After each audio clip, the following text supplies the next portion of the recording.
Hulaan niyo kung anong lulutuin natin ngayon.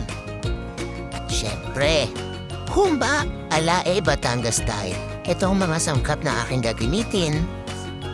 Yan.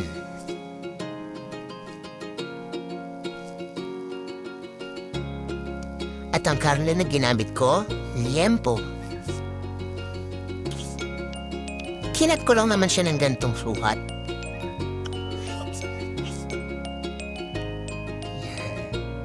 Gagamit din tayo ng maliit na pressure cooker.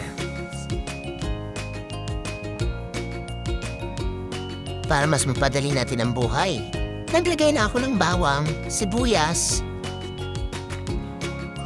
ng bay leaf, kasama ng pamintang buo at star anise. At tokwa, optional ang paglagay ng tokwa kung wala kayong maharap na tahore. Kasi mahirap makaharap ng tahore. So, ilagay na natin ang karne. Yan.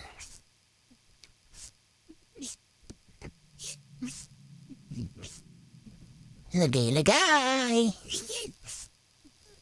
So, lagyan na natin ng olive oil. Lagyan na natin asukal. Konti lang para may twist ng alat at tamis. Oyster sauce. Yan.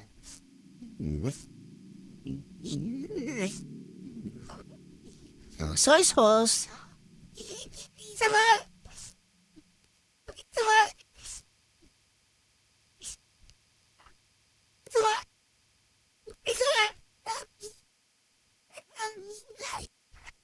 At konting suka. Yan. So, halu-haluin natin para magkunbay ng lasa. Yan. Halu-halo. Haluin natin. Napakadali lang lutuin ito. Halo-halo lang ng ganyan, no? Tapos, syempre, sasalang na natin siya para maluto, di ba?